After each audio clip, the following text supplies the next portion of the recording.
Hi, my name is Larry Venable. I'm with the Board Recruitment Committee, and we need your help.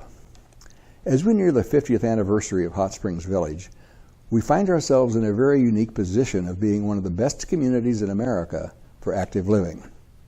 As for myself, my wife and I originally retired to Florida, thinking that would be our utopia, and we loved it there. But then, by sheer accident, we discovered the village, and we wish we would have moved here first.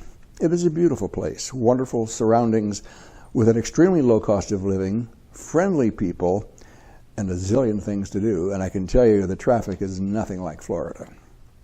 50 years also means the village is getting older, and new and different challenges face us as we move into the next several years. Our infrastructure is getting older and needs work. Competition grows stronger, and the market for potential residents is gradually changing. So to deal with these challenges, we need a strong board of directors that we can rely on to guide us over the next several years, and that's where you come in. The village deserves and needs the best board it can possibly have, a group of people who we can trust to look out for our best interests, and we're asking you to help find those people. So the purpose of this video is to involve you in recruiting potential board members. Keep in mind that there's a 40% turnover in board members every year, so we need an ongoing pipeline of quality candidates. I would also like to take a moment to explain the strategic issues that are facing us and identify ideal skill sets for board members. People have often asked me, why did you get involved with this? And my answer is really very simple, maybe even a little bit selfish. I'm concerned about my own financial situation. My wife and I have been here a little over 5 years, and our property values have remained basically flat all that time. There has been a little uptick recently, and I'm glad to see that. But also, as we all know, the population has remained relatively flat for several years now, and that really concerns me. We have one of the lowest, if not the lowest cost of living anywhere, particularly for a community that has so many benefits. But if we don't grow, that cost is going to go nowhere but up. You have probably seen this data, which shows that our maintenance costs will continue to rise by 2.6% annually over the next several years, while the revenue will rise only by 1.5%. Which means if something doesn't change, you and I will get hit with assessments, higher amenity costs. So to keep that from happening, we need help. We need more residents to share the burden.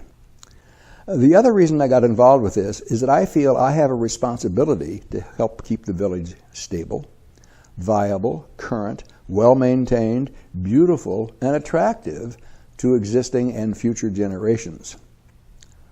One of the things that really bothered me was a letter to the Village Voice in which the writer said he didn't care about a master plan over the next 20 or 25 years. He'd be dead by then. Well, that's kind of like saying, I don't care if democracy continues to flourish in the United States. I'll be dead anyway. What kind of thinking is that? Don't we all have a social responsibility to leave our parks and our cities the way we found them? Or better than we found them? Heck, my kids might move here. Your kids might move here. So I believe we have a social responsibility to keep the village the best it can be. So as we move into the next several years, future boards will have 4 major goals on which to focus. 1, property owner value and lifestyle. Strengthen the financial health of the village. Build property owner trust and support. And provide welcoming visitor experiences that encourage property ownership. Those are what's called the enterprise goals. And it's interesting to see how those goals matched with those laid out in the comprehensive master plan. They go together. If you remember, the CMP goals were to protect long-term fiscal sustainability, to maintain and preserve the natural character, to address service gaps like broadband, and we all want a grocery store, and achieve innovative, controlled growth. I think you'll agree with me that almost everybody loves the village. I know people who have moved here from California, Texas, Florida, Wisconsin. And almost all of them say the same thing. They checked out other places to live, but this is the best. My point is this. There's going to come a time when suddenly this place catches on. It's too good not to. And all of a sudden there could be a burst of people who want to move here. But we don't want the urban sprawl that we have seen in so many other places. One of the best parts of the master plan is that it shows us how to maintain and preserve the natural character and control the growth.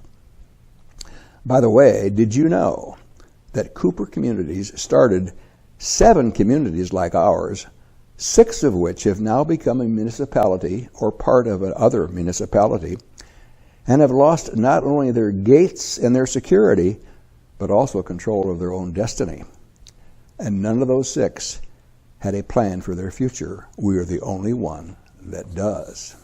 Keep in mind that these goals and all decisions made by the board are driven by the purpose of the association's declaration, and you can read the words there, articles of incorporation, and the bylaws. So with these goals in mind, here are the strategic needs that future boards will work on.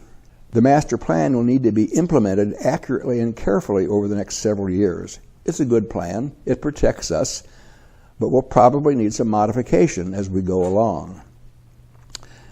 As I've said, we want growth, but we want to control that growth. And we do need economic development. I should add that since the master plan has been approved, 4 developers have stepped forth and approached POA leadership. They see a place that would have very low land cost and low taxes for them, a place with some 14,000 people already here within 15 minutes or so, that gives them a chance to make a profit. And with the master plan now in place, they know they have a future.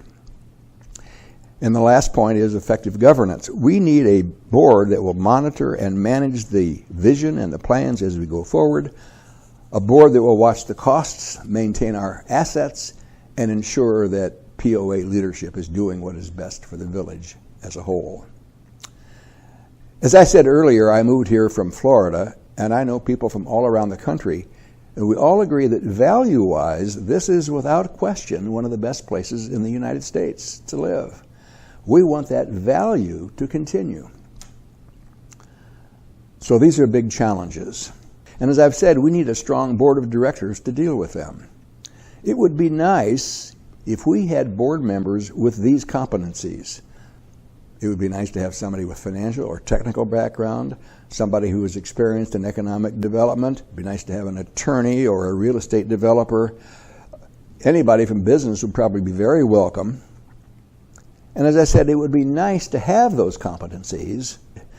But regardless of competencies, we need board members who have drive, who want to get things done, people who are interested in the village, people who are open-minded, and people who have demonstrated leadership qualities. So do you know people who fit these descriptions? If you do approach someone you know about serving on the board, they might ask you, well, what does a board member actually do? And here is a list of their responsibilities. They recruit the CEO, they provide effective directional planning, set and oversee the articles of governance and ensure compliance, they assess and monitor the CEO and the board's effectiveness, and they protect the association's assets, which is often called fiduciary responsibility. Some people are confused about that word, fiduciary. It simply means the member has to act in the best interests of the corporation, and the member does not represent a specific group or a minority interest. When you talk to that person about running for the board, be sure to tell them that they'll be recognized as a leader, that they will have the satisfaction of knowing they've helped the village be a better place, and hey, they can help shape policy. Board members are expected to attend the monthly meetings, to keep up with village issues, and to be open-minded. This is a very important point. Many new board members come with very specific ideas on what and how things should be done. But what so often happens is after they get exposed to all the facts and circumstances, they modify their thinking. Any board member who is serving or who has served will tell you that. And the last expectation is that members will help achieve the vision for the village. On December the 4th, anyone who is just considering the possibility of running for the board can attend an orientation at the Coronado Center. There will be 2 sessions, one at 10 a.m., one at 3 p.m. to accommodate those who may have a golf game or a meeting or a pickleball match that day. The format will be a very short presentation followed by a Q&A with a panel of 3 board members. Those who attend can ask any question they wish, and they'll get real scoop from the people who have been there and done that. So what should you do? Meet with someone you know and say these words. You know, I think you would make a great board member because, and fill in the blanks. Why don't you think about attending that orientation in December? So I leave you with this question. Who do you know that you would love to see on the board? And it's okay if that's you.